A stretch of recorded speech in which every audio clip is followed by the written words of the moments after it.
Exactement, c'est totalement spontané, donc il y a toujours le qu'est-ce qui va se passer? Salut rebelle créative. Alors, bienvenue sur mes entrevues Crée la vie que tu veux vraiment. Aujourd'hui, j'ai une invitée spéciale et géniale, c'est Karine Ruel. J'ai découvert en fait particulièrement, c'est d'abord sur Facebook. Elle a un groupe qui s'appelle Une vie exceptionnelle. En fait, c'est une page où elle partage énormément d'inspiration. En fait, je pense que c'est justement un membre de ma communauté qui m'avait parlé de cette page-là. Alors, avant de rentrer dans l'entrevue, salut Karine. Bonjour! Je suis contente d'être là. Merci de me recevoir.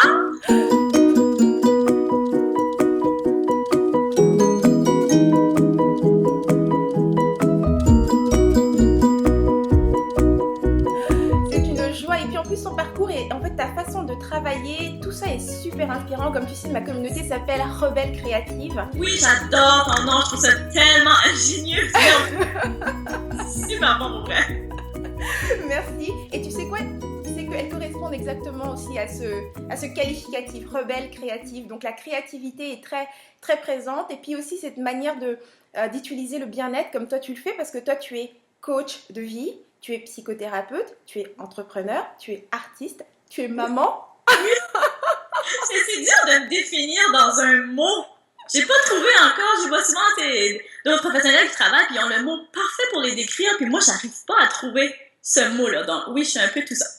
Mais il n'y a pas de souci, moi je trouve que de toute façon tous ces mots te définissent bien, il n'y a pas besoin qu'il y ait juste un seul mot. Donc, si on regarde, comme tu dis, difficile de te définir, moi j'ai regardé un petit peu ton site. Et je crois Oui. que c'est là vraiment, je pense que quand on va sur ton site, karineruel.com, quand on va sur ton site web, on découvre justement cette diversité qu'il y a dans ta personnalité. Donc, parce que là, je t'ai présenté comme coach de vie, psychothérapeute, mais si on regarde réellement ce que tu fais, il y a aussi tes favoris du mois, il y a tes vlogs avec ton amoureux. Donc, tu oses vraiment te lancer là-dedans. Alors, Oui. parle-moi un peu de ce mélange. Comment est-ce que ça te vient, ce mélange-là? Eh bien, ça a été un peu difficile au début. Comment j'expliquerais ça? Au début, quand j'ai voulu venir en ligne, eh bien, je me suis dit, OK, ça va être simplement que de la psychologie, simplement du développement personnel. Mais au fur et à mesure, je recevais des questions parce qu'on voyage beaucoup, moi, avec mon mari, ma fille. Puis les gens me demandaient, ah, ça serait bien que tu ferais un vlog, que tu nous montres quand tu es en voyage. Au début, c'était mes amis proches. Ouais. Mais après, c'était les gens que je rencontrais. Même les gens m'écrivaient, c'est comme, ah, ça serait vraiment bien que tu fasses un vlog. Là, je me suis dit, ben, mais pourquoi pas? Au début, j'avais peur de me lancer mais faire des choses vraiment différentes, comme le vlog, puis tout ça, puis même mes favoris du mois, parce que j'avais peur de diluer ma brand, de diluer psychothérapeute et coach de vie. Mais en même temps, je sentais que c'était en relation parce que mon but premier, c'est d'aider les gens vraiment comme à se développer personnellement, mais en même temps, quand je les amène avec moi en voyage, eh bien, pour moi, c'est une source d'inspiration que je pense que je transmets. De comment est-ce qu'on vit, de comment est-ce que c'est possible d'être entrepreneur, d'être maman et de voyager autant. Puis je pense que le vlog, c'est un peu pour ça que je les pose sur Internet, c'est que c'est vraiment une source d'inspiration. Puis ensuite, mes favoris du moment, eh bien, vraiment, ça, c'était des questions, encore une fois, personnelles, parce que j'essaie vraiment le plus possible d'inclure les gens dans mes choses. Je leur demande, posez-moi des questions, dites-moi ce que vous voulez, parce que c'est vraiment important de répondre à leurs besoins, de répondre à ce que eux veulent. Puis souvent, on m'a demandé des questions sur mon style, sur ce que je portais, sur plein de choses, et je me suis dit, ben, regarde, ça fait encore partie de l'inspiration, donc pourquoi pas? Je vais le faire. Si c'est bien, je vais voir comment ça va être reçu. Puis finalement, je pense que c'est le type de vidéo que les gens me demandent le plus, puis que les gens m'en parlent le plus. Ouais. Donc, c'est pour ça que je continue d'en faire, mais vraiment, tu me demandais où est-ce que je trouve l'inspiration. Je trouve l'inspiration partout. Je pense que même des fois, c'est difficile d'arrêter ou de mettre mes idées sur juste une chose, parce que l'inspiration, je pense qu'il y en a partout quand tu te lèves le matin, en tout cas pour moi personnellement, que ce soit dans la vie en général, que ce soit quand je voyage, que ce soit quand je suis sur les réseaux sociaux, sur Instagram, sur Pinterest, il y a tellement d'idées partout que je pense que n'importe qui peut trouver des idées sur n'importe quel sujet. Donc, à date, ça va bien pour les idées, je manque pas d'idées. C'est génial. Tu sais, c'est marrant quand j'ai vu ton profil, en fait, quand je regardais ta page, ça m'a fait penser à une de mes clientes qui justement était aussi, elle avait eu un master en psychologie et elle a travaillé un petit peu là-dedans, mais elle sentait que c'était pas son truc. Elle voulait vraiment, tu sais, avoir ce truc d'entrepreneur et moins d'être, tu sais, genre cabinet, travailleur autonome et tout ça. C'était pas son truc. Et elle se demandait comment est-ce qu'elle pouvait justement finalement arriver à créer quelque chose comme ce que tu es en train de faire, tu vois. Parce qu'elle disait, mais est-ce que c'est faisable, c'est réalisable réellement de vouloir travailler d'une autre manière, de peut-être aussi coacher les gens par rapport au business, mais en même temps en faisant les aidants. J'étais là, tout est faisable. Et donc ça, j'étais vraiment très heureuse de découvrir comment tu fais les trucs. Et il y a aussi un truc qui est vraiment particulier, c'est que j'ai remarqué que tu as l'air de travailler avec ton mari aussi là-dedans. Oui, oui, oui. Non, mais c'est ça. Comment dirais-je? Je suis vraiment contente aussi que tu me parles de ta cliente qui est un peu dans le même état d'esprit que moi, qui a un peu le même parcours. Parce qu'au début, c'est pas facile, surtout quand tu mets autant d'années d'études dans un domaine. Veux pas, mes parents m'ont aidé énormément. Puis là, j'avais peur de la déception, de leur dire, ben écoute, j'ai pas vraiment envie de juste faire ça. Pas juste, pas que c'est pas assez ou rien, parce que j'adorais mon travail. Écoute, c'est un travail extrêmement enrichissant, merveilleux, aider les autres, c'est incroyable. Mais je me sentais pris. Je me sentais de 9 à 5, toujours travailler comme, puis pas beaucoup de vacances, puis moi, je suis quelqu'un qui aime bouger, j'aime pas être pris. Donc là, je sentais qu'il fallait que je sorte de ça. Mais c'est là que j'ai rencontré mon mari pendant que je finissais ma maîtrise. Puis lui, justement, il commençait sa compagnie en ligne. Fait que je suis un peu entrée dans le monde Internet par défaut, si on veut. C'est pas quelque chose que je me suis dit, ah oui, un jour, je vais faire mes choses en ligne. C'est pas venu comme ça. C'est vraiment venu de... Lui a commencé ses choses. Moi, je finissais ma maîtrise. Puis là, après un moment donné, wow, sa compagnie a fleuri. Puis là, vraiment, il était comme, hey, j'ai un nouveau projet, ça te tente pas d'embarquer avec moi. On avait les mêmes passions.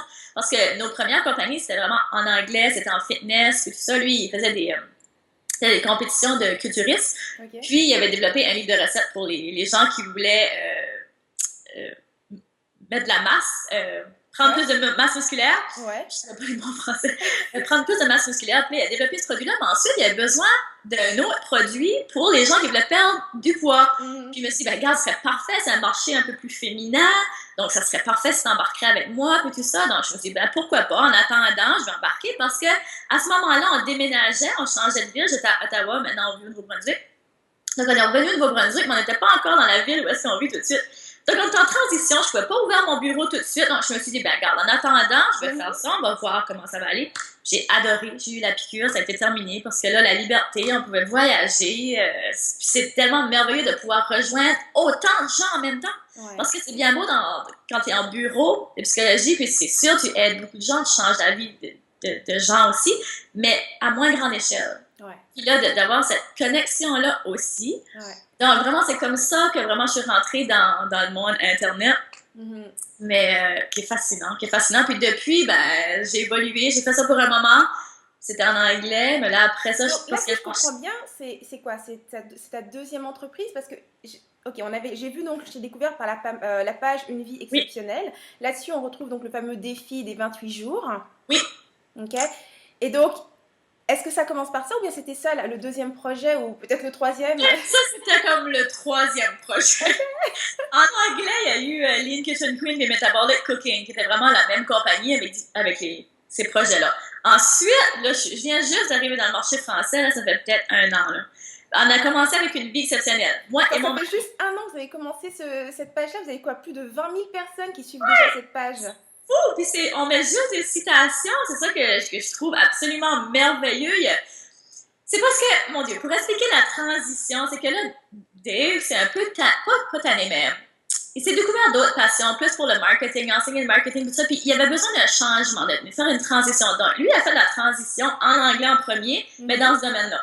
Puis là, ensuite, on a vu que le marché, parce que pour être honnête, il n'y avait pas une grosse ouverture dans le marché français. Je sentais que les gens n'étaient pas prêts, comme en anglais, à recevoir les produits. Les Français n'avaient pas la même mentalité. Puis là, je sens que dernièrement, il y a vraiment un engouement.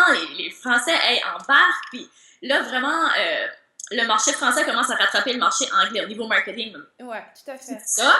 Puis, fait que là, on s'est dit, ça serait tellement merveilleux parce que moi, je voulais travailler en français, mais je sentais qu'il n'y avait peut-être pas la demande. C'est pour ça que je restais en anglais. Mais je n'étais pas super à l'aise. Je suis bonne en anglais, mais pas parfaite.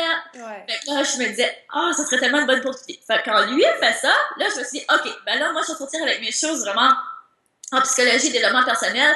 Mais là, lui aussi, il avait avait vraiment une envie pour le développement personnel, tout ça. bon, grosse histoire pour dire qu'on a finalement décidé de créer une vie exceptionnelle ensemble.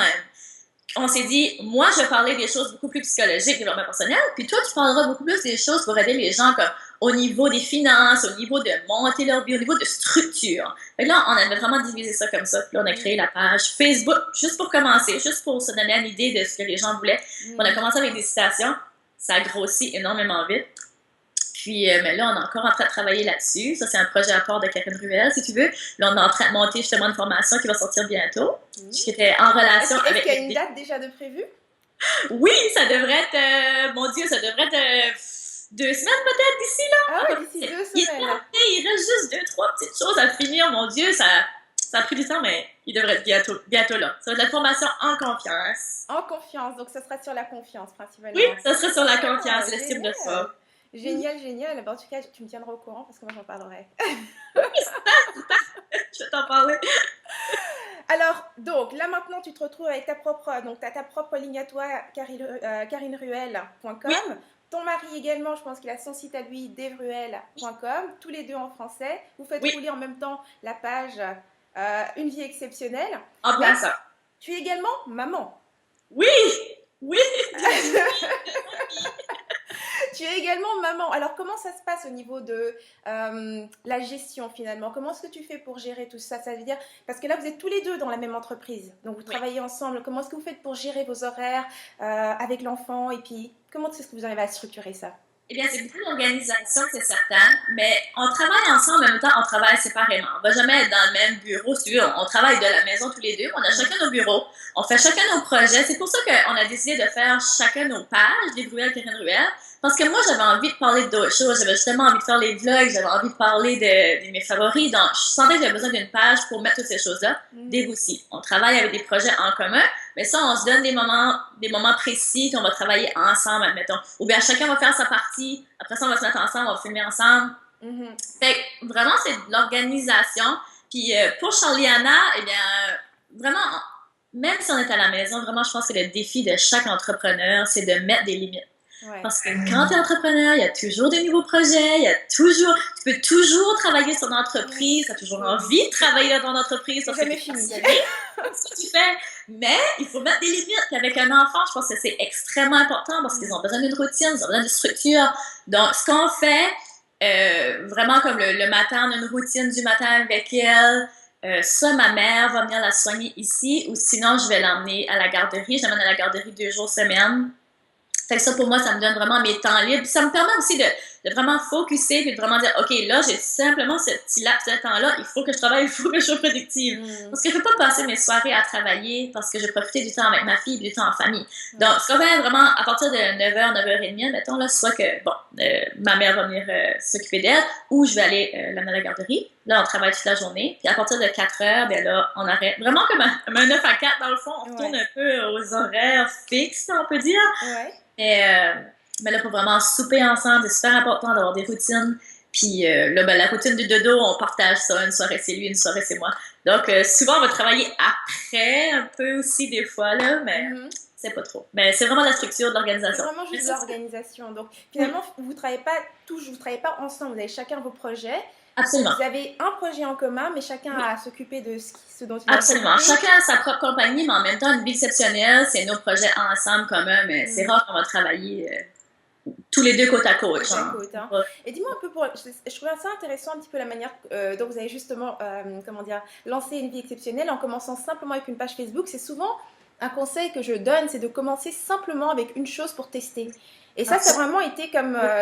j'aime comment tu l'as apporté. Tu as réfléchi à l'idée, à ce que tu avais envie de faire avec ton mari. Et vous avez tout simplement commencé par une chose très simple et facile à maintenir, en fait, finalement. Absolument. Je pense que c'est l'action avant la perfection. Et souvent, on se dit... Parce que moi, j'avais ce problème-là. Je voulais que tout soit fait avant. Je voulais avoir mon produit de fait. Je voulais avoir ma page, mon site web de fait.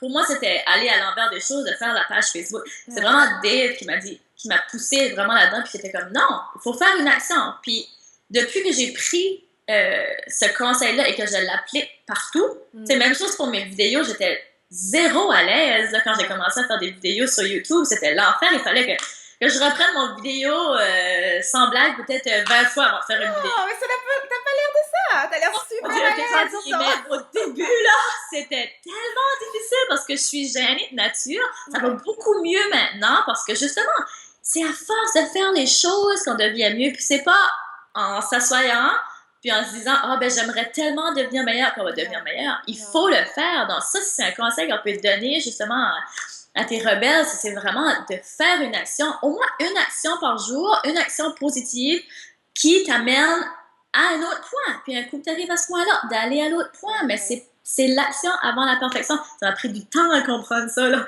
Mais ça a vraiment changé mon modèle. Puis je pense que c'est pour ça que les choses marchent, roulent, parce que justement, on continue d'avancer, même si c'est pas des grosses choses à la fois. Comme tu dis, faire une petite page Facebook. C'est pas compliqué de faire une petite page Facebook. Non.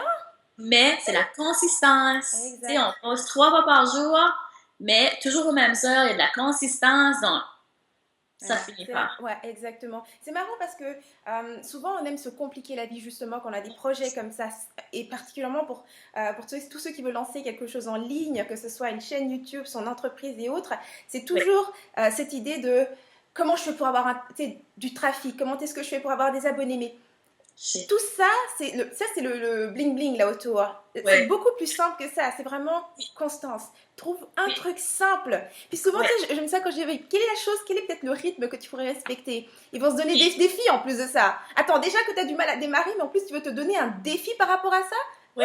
Trouve quelque chose de facile à faire, tu vois. Oui, non, c'est excellent, c'est tellement bon ce que tu dis, c'est vrai. Il faut quelque chose de facile parce que tu veux que ça dure. C'est ça. Si déjà tu commences avec quelque chose de difficile, ben, c'est plus facile de se décourager. C'est pas impossible, mais c'est plus facile de se décourager. C'est exactement ce que tu dis, c'est vrai. Puis, mais c'est ça, c'est la constance. Je pense que c'est la grosse clé du succès aussi. Ouais. Et tu rajoutes un petit truc à la fois. Donc, une fois que tu es vraiment à l'aise, que genre, tu n'as même plus besoin d'y penser, première étape, ok, là, tu rajoutes un autre petit truc, et puis un autre petit truc. Et à un moment donné, bah, tu te retrouves à gérer une entreprise, une autre entreprise, une collaboration avec ton mari, un enfant. Tout ça, ça se fait. Ah, j'ai même pas senti. Oh, ça n'a pas de bon sens. Maquillée, coiffée au réveil. Non, mais c'est vrai que ça va vite. Puis, justement, quand tu es passionné de ce que tu fais, ben là, c'est certain que là, tu veux faire un autre projet, puis un autre projet. Ben là, il faut que tu choisisses, là. Mais c'est important, c'est ça. Choisissez quelque chose que vous aimez et que vous êtes bon à faire aussi. T'sais, parce que quand tu es bon à faire quelque chose, ça devient plus naturel, donc c'est plus facile. Puis, mais en plus, ce que tu dis là, ce que j'aime bien, c'est que c'est pas tant. C'est-à-dire que toi, tu es coach de leader. Dans ta bio, tu disais j'apprends aux gens à créer le bonheur. Donc pour toi, c'est ça l'objectif. Maintenant, c'est sûr qu'il y a certaines personnes que j'ai souvent joué, mais j'aime l'alimentation et j'aime ceci en même temps et j'aime ceci. Et ce que j'aime bien aussi dans ton profil, encore une fois, c'est que bah, tu te permets d'exprimer ces différentes choses, tu vois, en gardant justement, comment dire, en vue que ton objectif principal, c'est d'aider les gens à créer ce bonheur. Alors, ils peuvent le faire de plein de façons, comme tu dis, quand tu fais des voyages, tu fais des vlogs, ça va les inspirer. Et c'est vrai, simplement de voir une autre personne s'exprimer, vivre la vie de ses rêves, oser des choses, ça inspire, ça donne ça comme résultat. Non, je suis contente que tu me dises ça parce que, tu sais, tout ça, encore une fois, c'est nouveau. Puis c'est un peu, je teste un peu, genre, le marché, ce que les gens aiment. C'est ça que je vais avec les commentaires, que je vais une étape à la fois, mais on dirait que dernièrement, c'est beaucoup de je sors une nouvelle nouveauté. Mais je suis contente de voir que, justement, que ça fait du sens, que mon concept fait du sens. Parce que oui, mon but premier, c'est d'aider les gens. C'est sûr que ma spécialité, c'est la psychologie. Mais j'ai envie de parler d'autres choses. J'ai pas juste envie d'être une psychothérapeute. Fait que c'est un peu ça. Puis je pense que quand on inspire les gens à vouloir être meilleurs, même à différents niveaux, un peu justement avec les vlogs ou peu importe, ben c'est un tout. C'est un tout. C'est pas juste une chose. Ça demande du courage, en fait, tout simplement. Parce que ça a l'air tout bête comme ça, mais ça demande du courage d'oser dire, ok, je suis psychothérapeute, mais je te parle de mes favoris, maquillage et autres. Je te fais des vlogs. Je sors, en fait, du rôle classique auquel on s'attendrait finalement, tu vois. Et ça demande du courage de briser si tu veux, cette espèce de boîte dans laquelle absolument, c'est tellement vrai parce que ma plus grosse peur au début, c'est de me faire juger par les autres professionnels de la profession. Parce que là, tu te dis, comment est-ce que eux autres vont percevoir ça? Est-ce qu'ils vont voir ça comme, mon Dieu, tu devrais pas faire ça? Ou t'as toujours peur du regard des autres. C'est sûr, là, je suis en train de dire ça, mais Puis là, je suis toujours en train de dire aux personnes qui me suivent, mon Dieu, laissez faire les autres, tout ça, mais moi-même, j'ai peur du jugement des autres. Mais il faut passer par-dessus ça, puis c'est exactement ce que j'ai fait. Je me suis dit, gars, moi, c'est ce que j'ai envie de faire, c'est mon but. Mon but, c'est d'aider les gens. C'est sûr que c'est en relation. C'est certain que je vais pas commencer à faire des vidéos qui n'est pas en lien avec ce que je dis quand même. Je pense que ce que je fais tout de suite, ça peut paraître pas en lien, mais c'est en lien. Non, c'est en lien avec ta vie. C'est en lien avec ta vie. Moi, je dis que c'est de la générosité, parce qu'en général, on a l'habitude de voir un aspect d'une personne. Et si tu veux vraiment inspirer les gens, bah, je pense que c'est beaucoup plus intéressant et plus profond lorsque tu oses montrer d'autres aspects de toi. D'ailleurs, je pense que justement, c'est un de tes objectifs, c'est d'aider les gens à montrer leur part la plus authentique et de vivre de façon vulnérable. D'ailleurs, il n'y a rien de plus vulnérable que de ne pas se cacher derrière un rôle et de vraiment dire, bon, bah, ok, voilà, je suis psychothérapeute, mais voilà, je vais te faire une vidéo de favoris parce que je meurs d'envie de faire ce truc-là et que ça me plaît et que je sais pas ce que ça va donner. Je suis peut-être pas à ma place à le faire, mais voilà, je le fais, tu vois. C'est vraiment un bon point parce que c'est ça, c'est de dire, ok, ben je m'essaie, puis si ça fonctionne, ça fonctionne pas, ça fonctionnera pas. Mais au moins, j'aurais essayé parce que j'ai envie. Puis souvent, il faut écouter son cœur, il faut écouter. Quand j'avais vraiment envie de le faire, je vais essayer de rester en lien. C'est certain que je vais pas trop parler de maquillage, j'essaie vraiment de rester dans le thème développement personnel, des choses qui vont vous aider dans votre vie au quotidien pour avoir une vie meilleure, parce que c'est toujours ça l'optique. Mais j'essaie quand même de rester dans le thème du développement personnel et d'une vie meilleure. Est-ce que tu dirais que la majorité des personnes auxquelles tu t'adresses, donc dans ta communauté, est-ce que c'est principalement des femmes ou bien c'est varié? C'est principalement des femmes. Au début, ma vision, c'était vraiment, je voulais unisexe, tout le monde.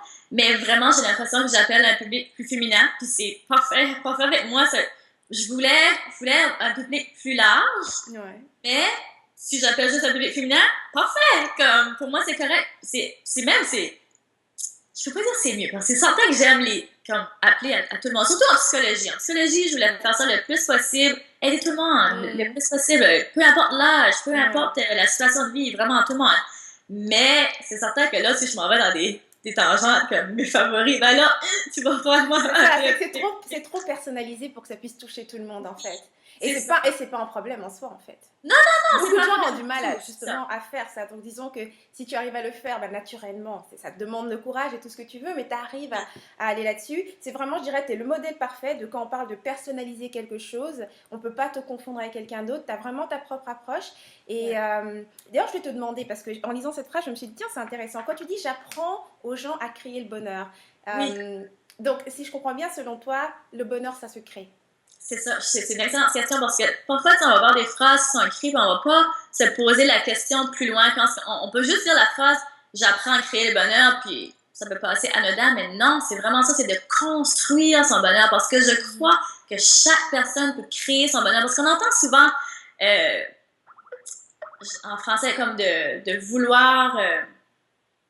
chasing happiness, comme courir après le bonheur. J'ai l'impression que les gens courent après le bonheur. Ils veulent une recette magique pour être heureux. Ils veulent la solution facile pour être heureux. Mais c'est pas comme ça que ça fonctionne. Chacun construit son bonheur. Puis là, tout de suite, je suis en train de finaliser un livre, un journal de vie, qui est vraiment l'outil ultime pour créer son bonheur. De vraiment s'asseoir là puis de se dire, OK, comment est-ce que je fais pour créer mon bonheur une journée à la fois, un pas à la fois.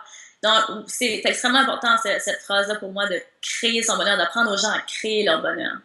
Parce qu'on est la seule personne responsable de créer notre bonheur. Si on ne le fait pas nous-mêmes, souvent les gens vont s'appuyer ou s'attendre à ce que les autres les rendent heureux ou à une étape qui va les rendre heureux. Ah, ben quand j'aurai terminé ça, je vais être plus heureux. Ah, ben quand j'aurai fait ceci, je vais être plus heureux. Ah, ben si ça marche bien avec mon nouveau copain, ah là, je vais être plus heureuse. Toujours, ils mettent ça en externe quand ça devrait être interne. Ça devrait être interne, et puis surtout, c'est là, c'est maintenant. Tu fais quelque chose là tout de suite pour te sentir bien, et c'est pas quelque chose qui est à atteindre en fait. Non, c'est ça. Toujours là maintenant, et c'est par tes choix que tu le crées. Absolument, oui. J'adore ça. Et dis-moi, si on parle de ton parcours à toi par rapport au bonheur, comment est-ce que tu en viens à apprendre ça?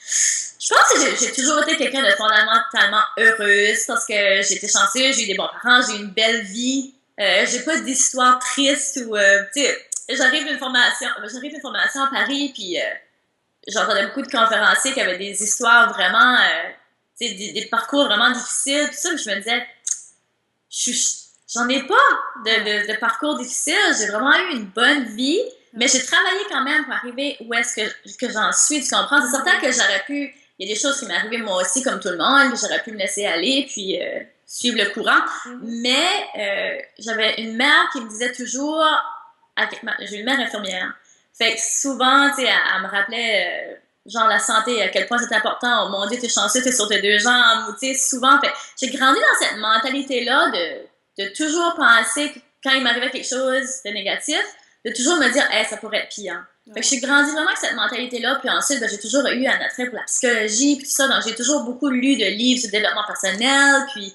sur justement le bonheur, plein de choses. Fait que on dirait que j'ai toujours eu cette mentalité-là. Je suis toujours gravité dans cette mentalité-là. Pour moi, je peux pas dire que c'est quelque chose que j'ai eu... C'est une bonne question. C'est pas vraiment quelque chose que j'ai eu à créer, mais en même temps, c'est quelque chose que j'entretiens. Que tu entretiens. C'est peut-être comme ça que je pourrais dire. Et tu es consciente des choix que tu fais pour entretenir ça. Pour entretenir ça, parce que c'est quelque chose qui se crée au quotidien, qu'on peut dire. Ouais. Je pense que je pourrais le dire comme ça. Parce que peu importe ce qui arrive dans la vie, ou même dans les moments que je me suis sentie plus down, que je me sentais un peu perdue. Dans ces moments-là, est-ce que tu peux vraiment sentir qu'à ce moment-là, comme tu as un choix à faire, que tu pourrais te laisser aller quelque part où ce serait juste plus agréable, où tu sais que tu serais plus en contact avec ton bonheur ou avec ta joie, et à ce moment-là, tu dois prendre une décision?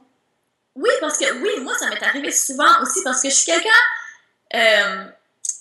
en vrai, j'avais de la misère à faire des choix. J'étais toujours entre deux choses, puis ça m'est arrivé souvent de me sentir entre deux, je sais pas comment dire ça, mais vraiment comme vraiment balancer, puis de me dire, ok, j'ai un choix à faire, qu'est-ce que je choisis, où est-ce que je m'en vais? Est-ce que tu peux demander un exemple concret?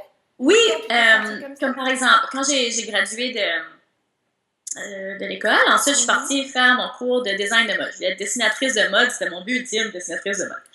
Puis j'ai fait mes 2 ans de collège, puis à la fin de ma 2e année, mon petit copain est décédé. Fait que c'était mon premier petit copain, puis on était ensemble depuis vraiment longtemps. C'est fou, tu dis ça, et juste avant, tu disais, oh, mais rien n'arrivait de spécifique. Non, mais c'est réel, hein, quand on dit que c'est vraiment un regard qu'on a sur le monde. Certaines personnes te diraient, j'ai vécu le pire drame qu'on peut vivre quand on est jeune, mon petit copain est mort. Tu vois ce que je veux dire? Pour vrai, oui. C'est pour ça que je te demandais un exemple concret. Vas-y, continue. C'est vrai que c'est un bon exemple. Ben, j'ai l'impression qu'il y a tellement des pires choses que ça dans la vie. Peut-être que je banalise ma situation, je sais pas. Mais ça, pour moi, ça a été vraiment un coup dur, vraiment difficile. Puis c'est ce qui a fini par m'amener en psychologie, là. Fait que là, j'avais plus envie d'être dessinatrice de mode, j'avais plus envie de rien faire. J'étais vraiment, vraiment perdue. Donc là, j'avais un choix.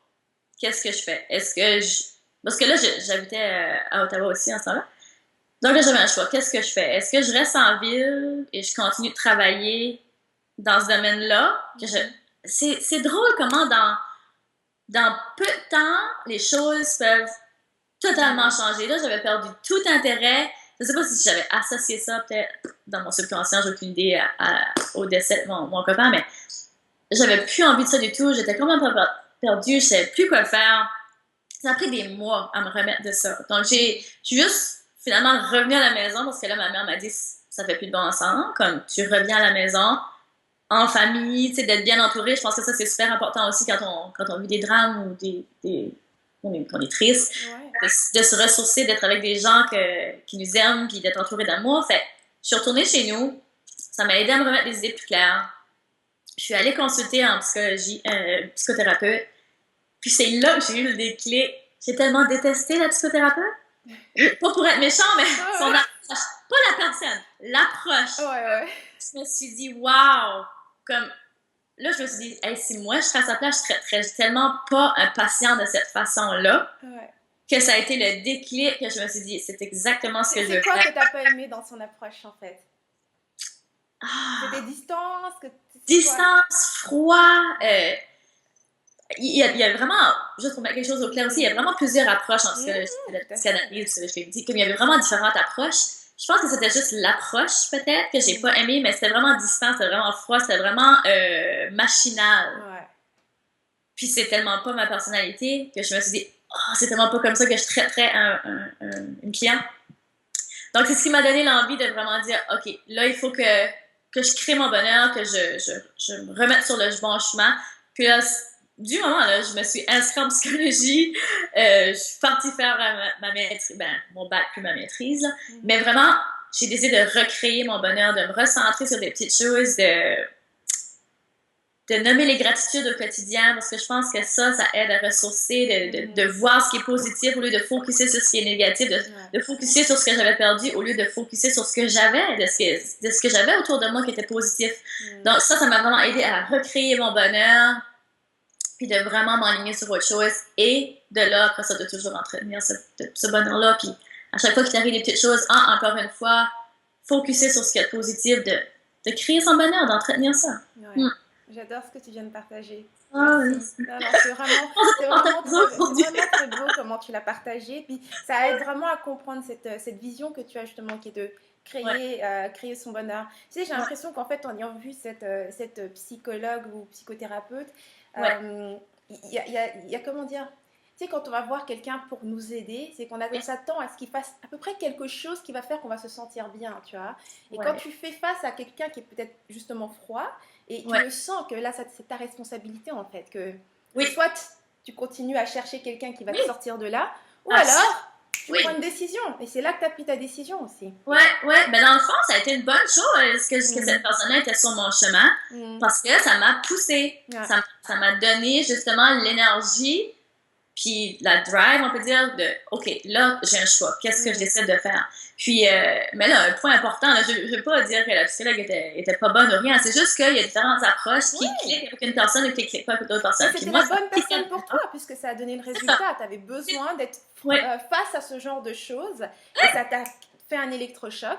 Et en plus, ça t'a donné une nouvelle vocation aussi. Absolument. Ça a été positif dans le fond. Cette intervention-là. Donc, oui, mais je crois sincèrement qu'on est responsable de notre propre bonheur, qu'il faut arrêter de mettre ça sur des choses externes. Il faut vraiment se dire, c'est moi qui décide, c'est moi qui ai la capacité.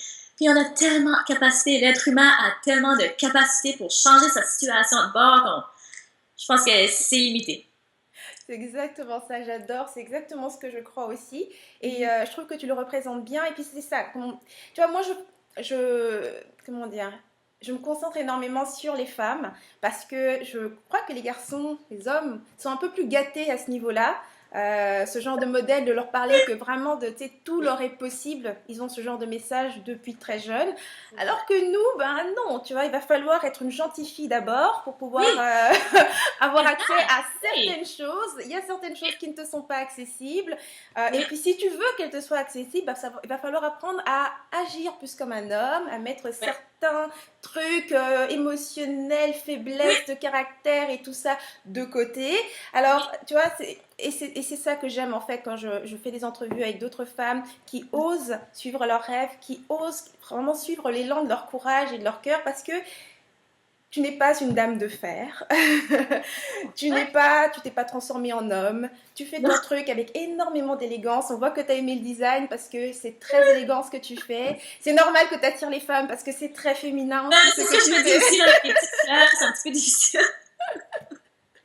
Et tout ça avec la vulnérabilité qui est notre force et je pense qu'il faut la chérir. Il n'y a rien de plus magnifique que cette innocence que nous avons en même temps. Et puis, j'ai peut-être une dernière question par rapport cette fois à l'approche bien-être vraiment intérieur.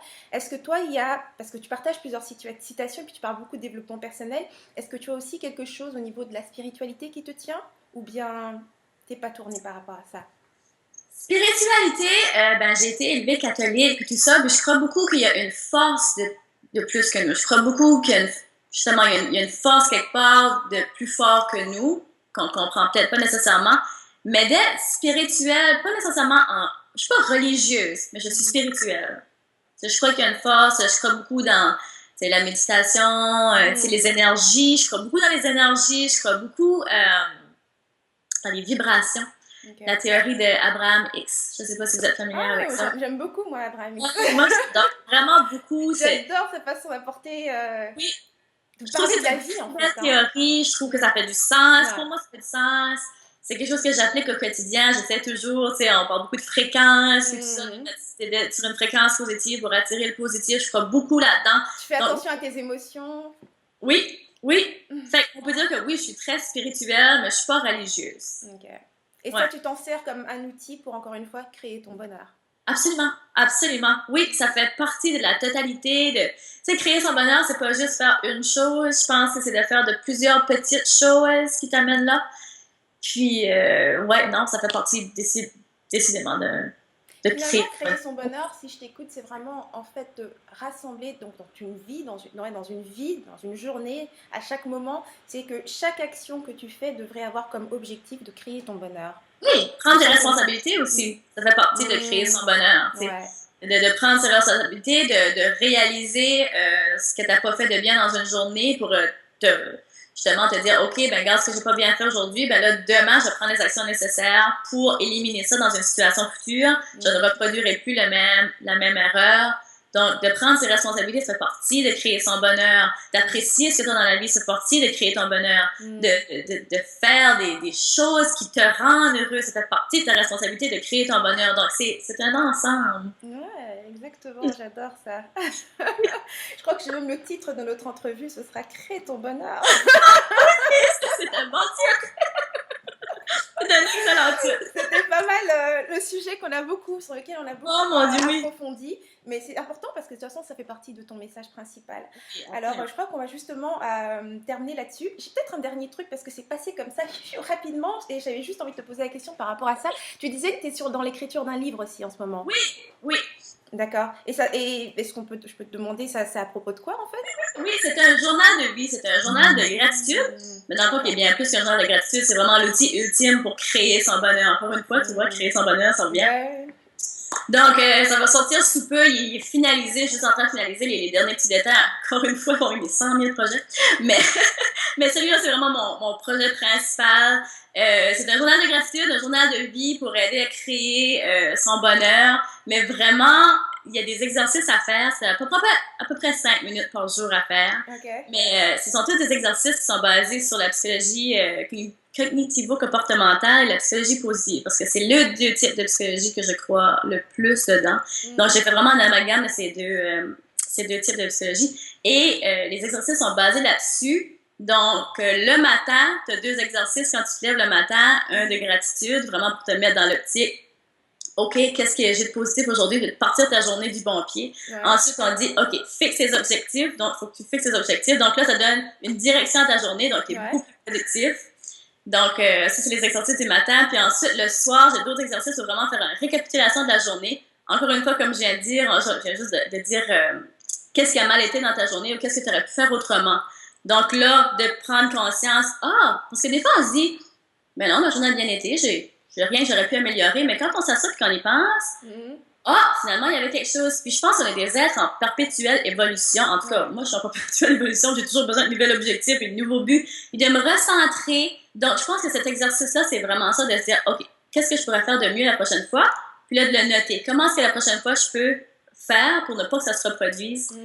Puis le dernier, c'est, de noter ce que tu as à faire pour demain. Donc, en notant ce que tu as à faire pour demain, tu libères ton esprit de ça, parce que souvent, on va aller se coucher, puis en tout cas, moi, ça m'arrive souvent, d'aller me coucher, puis d'être comme, j'ai ça à faire pour demain. Mais quand on note, on libère notre esprit de ça, puis là, vraiment, on a un meilleur sommeil. Donc, ce journal-là, c'est vraiment l'outil ultime pour créer son bonheur. Là, j'en ai parlé en gros, là, j'explique vraiment en détail chaque exercice, mais en gros, c'est ça, c'est d'évoluer parce que justement, on est des personnes en perpétuelle évolution, puis de créer son propre bonheur.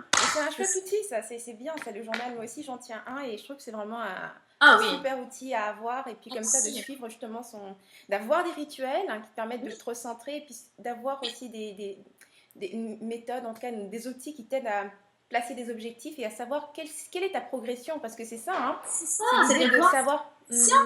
Ça, c'est extrêmement important parce que là, tu réalises que ce que tu fais, c'est quantifiable, c'est mesurable. Hey, wow, j'ai vraiment évolué, je veux vraiment à mon but. Aujourd'hui, j'ai réussi à faire ça que je pensais pas de le faire, mais des fois, le fait de l'écrire, je trouve que l'écriture est tellement un outil thérapeutique. Le fait de l'écrire, de le mettre sur papier, on dirait que ça augmente d'un cran que tu dois le faire, là. Je sais pas trouver le mot, là, mais ça augmente de... L'urgence ou Comment? voilà, le fait que c'est plus concret. Oui, le fait que c'est plus concret, ça augmente d'un cran. OK, il faut vraiment que je le fasse. Pas ben, un peu la détermination. Là. Que, OK, là, il faut vraiment que je l'écris et noté, il faut que je le fasse. Ouais. Donc, non, j'ai extrêmement hâte de sortir ce livre-là. Ouais, C'est ça long. va être un super outil. Je suis sûre que beaucoup de personnes sont heureuses de Ben, je suis pas l'utiliser. beaucoup dans ce livre-là. Je pense que moi, je l'utilise personnellement. Moi, ça m'a vraiment aidé. Donc, je me dis, si... Je sais pas si c'était comme ça aussi, mais en tout cas, quand je décide de sortir un produit ou que je décide de faire quelque chose, il faut que ça soit valable pour moi aussi. Si moi, ça n'a pas été valable pour moi ou je ne crois pas vraiment là-dedans, j'en ferai pas la promotion ou je le ferai pas tout simplement. Mais je suis découragée même. Je suis même découragée. Si j'essaie de vendre un truc en quel moi je n'y crois pas, c'est-à-dire que je sais pas pour toi c'est quoi le processus de création, et moi le processus de création c'est sortir ce qu'il y a de moi et le mettre sur support extérieur. C'est pas d'inventer quelque chose, et je pars toujours de l'expérience. Dès l'instant où il faut aller fouiller dans les livres X, Y, Z, aller chercher ce que qui a dit, ça m'enlève toute confiance personnelle, et c'est sûr et certain que je vais procrastiner, que je vais jamais arriver au bout du truc. Donc il faut que ce soit quelque chose de vécu, quelque chose qui a déjà des résultats auxquels moi je crois, et là c'est facile de créer. D'ailleurs, justement, en parlant de créer, parce que je pense qu'on a commencé l'entrevue par ça, donc encore une fois pour montrer à quel point est-ce que tu n'es pas la psychothérapeute habituelle, donc toi, il n'y a pas de consultation avec toi, tu ne fais que des produits, c'est ça? Je ne fais que des produits, oui. J'adore, et je suis vraiment très contente de te présenter, parce que de plus en plus, j'ai des femmes qui viennent vers moi et qui disent « Je veux pas faire de consultation individuelle, j'aimerais commencer par des produits. » Dis-moi, est-ce qu'en ce moment, vu que c'est votre seconde entreprise, est-ce que c'est vraiment c'est ta seule source de revenus, ton entreprise? Ben, ce que je fais en anglais, ça génère encore des revenus. C'est un peu sur le mode pilote automatique, là. C'est mes employés qui s'en occupent, mais ça, je suis encore présente dans la compagnie, puis c'est ce qui génère pas mal de revenus aussi. Sinon, tout de suite en français, j'ai pas grand-chose qui génère des revenus tout de suite, parce que le défi était gratuit. Donc, j'ai rien qui génère des revenus de ce côté-là. Donc, vraiment, c'est mes compagnies en anglais tout de suite qui génèrent mes revenus. Donc, je suis un peu chanceuse que je peux me permettre de créer tout de suite, d'avoir un peu la liberté, si tu veux. Mais je pense que c'est super important d'avant de sortir un produit, de créer un lien avec ton auditoire, puis que les gens apprennent à te connaître. C'est un peu aussi pour ça que je fais les vlogs, que je fais mes favoris du moment, parce que je veux laisser les gens me connaître, voir ma personnalité. Parce que avant d'acheter de quelqu'un, moi, j'ai envie de savoir de qui j'achète, tu comprends? J'ai envie de savoir si le type de personnalité correspond avec moi. Je sais pas si toi, t'es un peu comme ça, mais c'était exactement pour ça qu'on a créé le défi, ben toujours gratuitement. Parce que là, on voulait laisser les gens entrer dans notre univers gratuitement, sans se sentir obligés de rester, tu comprends? Donc là, ils sont rentrés dans notre univers. Là, ça reste à eux. Est-ce qu'ils nous aiment? Est-ce qu'ils aiment notre méthode d'enseignement? Là, les gens ont vraiment l'option de voir « Ah oui, j'adore leur style ou j'adore leur façon d'enseigner, j'adore ça. » Donc, oui, s'il y a quelque chose d'autre qui sort, ça m'intéresse. Puis, pourquoi on est venu avec le programme En Confiance? C'est parce qu'on leur donnait Ça, c'est un bon point aussi pour tes rebelles quand tu crées un produit. Justement, avec le produit d'entrée qui est gratuit. Ensuite, à la fin, on leur demandait, on faisait un questionnaire et on leur demandait qu'est-ce que vous voulez après ça? Avec quoi est-ce qu'on peut vous aider? Puis là, ça vient vraiment d'eux. Tu sais, on leur disait, est-ce que vous voulez un livre physique? Est-ce que vous voulez un livre, mettons, sur quel sujet est-ce qu'on pourrait vous aider? Le sujet le plus récurrent que les gens nommaient, c'était l'estime de soi, c'était la confiance. Donc, parfait, on va vous créer quelque chose sur la confiance. Sous quel format vous le voulez? Est-ce que vous voulez un livre papier? Est-ce que vous voulez des formations vidéo comme vous avez fait avec le défi? Est-ce que vous voulez quelque chose de direct ou direct? Les gens adoraient le modèle format vidéo. Bon, parfait, on va faire exactement ce que vous voulez. Donc ça, je trouve ça hyper important de connecter avec ton marché, savoir ce qu'ils veulent. Là, je le sais que le journal de vie, c'est un outil que je pense, parce qu'on ne sait jamais avant que ça soit sorti, je pense. Mais j'ai l'impression que c'est quelque chose que les gens ont besoin. Les gens, que ce serait vraiment un outil bénéfique pour eux. Donc, c'est pour ça que je veux leur offrir ça. Non, j'adore comment tu l'expliques, parce que c'est ça, c'est pas quelque chose qui se fait à la hâte, hein, c'est vraiment de créer d'abord cette relation. Et toi, tu avais une première entreprise qui est suffisamment autonome pour générer des revenus sans que tu sois obligée d'être totalement présente pour cette entreprise. Ce qui te permet donc de commencer quelque chose de nouveau. Absolument. Avec un nouveau public. Et oui, ça prend du temps avant qu'une entreprise commence à faire des revenus. Ça peut prendre 18, 24 mois. Ouais. Parfois jusqu'à 3 ans, ça dépend de Ouais. ce que tu es en train de lancer en fait. Ouais. Et pendant ce temps-là, il faut avoir une source de revenus, tu vois. Et dans certains cas, ça peut être un job. Moi, à un moment donné, j'avais un job à temps plein pendant que je démarrais mon entreprise. Mais il faut trouver une façon de ne pas se mettre dans une situation où tu es à la corde au cou. Non, parce Tu es en train que... de saboter ton projet parce que tu essaies absolument d'extraire de l'argent de ça alors que c'est pas le moment encore. Non, c'est ça. Donc, Puis ça tue aussi la créativité, hein, oui. quand t'es obligé. Donc, ça n'a rien de facile de créer une entreprise. Au début, j'avais beaucoup les commentaires que « Ah mon Dieu, tu fais de l'argent avec un site internet. Ah, c'est facile, n'importe qui peut faire ça. » C'est parce que c'est pas si facile que ça. C'est énormément d'heures, c'est énormément d'énergie. Tout ce que je fais tout de suite, tout ce que je fais tout de suite et qui me rapporte zéro, je travaille à temps plein. Je travaille du lundi au vendredi de 9 à 4, et parfois les soirs, et souvent les fins de semaine, quand je suis ordinaire fin de sieste, ou peu importe. Donc, je travaille énormément, mais ça me rapporte rien. Mais je sais qu'un jour, ça me rapportera. C'est de fondation. C'est comme j'ai toujours de planter la graine, de cultiver. C'est vraiment ça qui fait qu'après un moment, ça va fleurir, tu comprends? Fait les gens doivent comprendre ça, que ça n'a rien de facile, parce que souvent, ça a l'air beau, ça a l'air facile. Oh, la site internet, elle fait quelques petites vidéos, elle voyage, elle filme ça. Il y a d'autres choses en dessous de ça. Ça s'arrête pas là. Fait que ça a l'air beau, tout ça, ça a l'air glam, cette partie-là. Mais il y a beaucoup de travail derrière tout ça. Il y a beaucoup d'organisation, les emails, c'est vraiment beaucoup de choses, beaucoup d'organisation, beaucoup de détails. Mais c'est faisable, puis c'est une super belle vie. Je ne changerai pas ma vie pour rien au monde. Je suis passionnée par ce que je fais, mais ça se fait pas tout seul. Ça se fait pas tout seul. Ça demande de la patience. Il faut être déterminé, il faut aimer ce que tu fais parce que, comme tu dis, tu vas travailler gratuitement à temps plein pendant un bon moment. C'est ça. Puis souvent, justement, là, c'est certain que bon, je suis chanceuse, j'ai une autre compagnie qui m'aide avec les revenus, mais il a fallu que je la construise, cette compagnie-là. C'est pas venu tout seul, tu comprends? Fait que c'est pour ça que souvent, on va conseiller aux gens, garde ton emploi, mais travaille sur ton compagnie les soirs, les fins de semaine, quand tu peux, mets du temps. Puis quand tu auras, mettons, un peu plus de liberté avec ta compagnie en ligne, là, tu pourras laisser ton emploi. Justement, comme tu dis, laisse pas ton emploi, te mettre à la gorge, puis là, essayer de travailler. Dans le fond, te pousser à sortir un produit juste pour avoir des revenus parce que t'es pressé, t'as besoin d'argent. C'est pas un bon modèle. C'est pas agréable, Non, surtout quand tu quittes souvent, quand tu veux sortir du salariat, c'est souvent parce que tu veux avoir une meilleure vie, c'est souvent parce que tu veux être plus épanoui, tu veux être plus heureux. Alors si tu crées une situation où justement tu te mets dans un stress incroyable, c'est peut-être encore plus désagréable que de travailler pour quelqu'un. Enfin, je sais, j'ai parlé de ça par expérience, c'était ma deuxième entreprise. Non, c'est un excellent point, c'est vrai. Ça va être encore plus désagréable que de travailler pour un mauvais patron. Exactement, parce que tu deviens ton pire boss dans ces cas-là. Ah ouais. Ah, Karine, c'était super génial d'échanger avec toi. Je suis toujours très très heureuse de découvrir comme ça de nouvelles femmes. En plus, toi, tu es au Canada, tu es à Nouveau-Brunswick. Au Nouveau-Brunswick. Et ça change parce que j'ai tendance à, quand je parle à des francophones, souvent ils sont pas forcément ici, vu qu'on n'est pas la plus grande partie de la francophonie. Non, je sais. Mais on commence à... Il y en a de plus en plus qui sortent un peu partout, là, je suis contente. Exactement. Ok, donc on va terminer l'entrevue ici. Rebelle Créative, je suis super heureuse de t'avoir présenté Karine.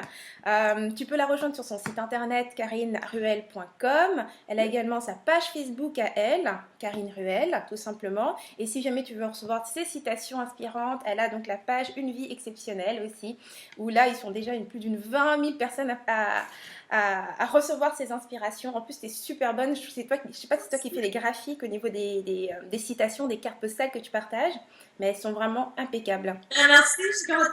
Non, je engage quelqu'un pour faire ça parce qu'il faut déléguer. Hein. Ça, c'est une autre chose. Il faut dire aux rebelles, il faut déléguer à un moment donné. Parce qu'on peut tout faire. C'est ça, tout faire, c'est trop intense. C'est génial. Parfait. Alors, Rebelle Créative, en tout cas, si tu découvres les entrevues avec Rebelle Créative pour la première fois, rejoins-moi sur rebellecreative.com, tu t'inscris, je t'enverrai mes prochaines inspirations par mail. Donc, c'était Karine Ruel, Henriette Ndaka.